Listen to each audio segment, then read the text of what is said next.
Telugu big boss season 9 7వ వారం. So latest voting result చూద్దాం. అలాగే ప్రజెంట్ టాస్కులు నడుస్తున్నాయి. సో ఎవరి పర్ఫార్మెన్స్ ఎలా ఉంది, సో డబ్బుల కోసం గొడవలు అయితే జరుగుతున్నాయి అనమాట.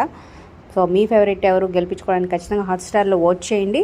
ఒక లైక్ చేసి వీడియో షేర్ చేయడం మర్చిపోతూ మరిన్ని అప్డేట్స్ కోసం సబ్స్క్రైబ్ చేసుకోండి. ఫస్ట్ సోడా టాస్క్లో మాధురి టీం గెలిచారు. ఇక తర్వాత ప్రజెంట్ నడుస్తున్న పానీపూరి టాస్క్లో కూడా మాధురి టీం గెలిచారు. ఇక నెక్స్ట్ చెప్పుల టాస్క్ రాబోతుంది అన్నమాట. దాంట్లో సంజన వాళ్ళు గెలిచారనమాట. సో టాస్క్లు వీళ్ళు ఒకటి గెలిచారు. సో మనీ అయితే ఒక 10,000 పోగొట్టుకున్నారు కాబట్టి సో ఫైనల్గా ఎవరు ఎంత పంచుకొని విన్ అవుతారో చూడాలి. ఇక ఓటింగ్ రిజల్ట్ చూసుకున్నట్లయితే 2 ఓటింగ్ పోల్స్ చూద్దాం అనమాట. సో రెండిట్లో చూసుకున్న ఫస్ట్ 2 ప్లేసెస్లో కళ్యాణ్ తనూజ ఉన్నారు. సో తనూజ కొన్ని వెబ్సైట్లో టాప్లో ఉంటే కళ్యాణ్ కొన్ని దాంట్లో టాప్లో ఉన్నాడు అనమాట. సో ఏదేమైనా ఫస్ట్ 2 ప్లేసెస్లో వీళ్ళిద్దరు ఉన్నారు. థర్డ్ ప్లేస్లో సంజన ఉంది 9% ఓట్లతో.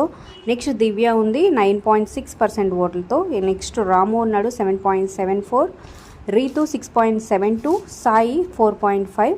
So least and last danger జోన్లో రమ్య 3.26 ఒక వెబ్సైట్లో. సో ఇంకో వెబ్సైట్లో థర్డ్ ప్లేస్లో సంజన, 4th ప్లేస్లో రీతు, 5th ప్లేస్లో రమ్య, 6th ప్లేస్లో దివ్య, అలాగే రాము లాస్ట్ నుంచి 2nd ప్లేస్లో. ఇక లీస్ట్ ప్లేస్లో సాయి శ్రీనివాస్ 3.35%తో ఉన్నాడనమాట. సో ఏదేమైనా సాయి శ్రీనివాస్ అలాగే రమ్య అండ్ రాము వీళ్ళ ముగ్గురు డేంజర్ జోన్లో ఉన్నారనమాట. సో ఈ వీక్ టాస్క్లు పర్ఫార్మెన్స్ని బట్టి ఓటింగ్ బట్టి ఎలిమినేషన్ ఉంటుందా, లేదంటే బిగ్ బాస్ నిర్ణయం ఉంటుందా, డబుల్ ఎలిమినేషన్ ఉంటుందా, ట్విస్ట్ అయితే ఉండబోతుంది అనమాట ఈ వారం ఎలిమినేషన్లో. సో ఎవరు ఎలిమినేట్ అవుతారని గెస్ చేస్తున్నారు కింద కమెంట్ చేయండి. Like, share, subscribe for more videos.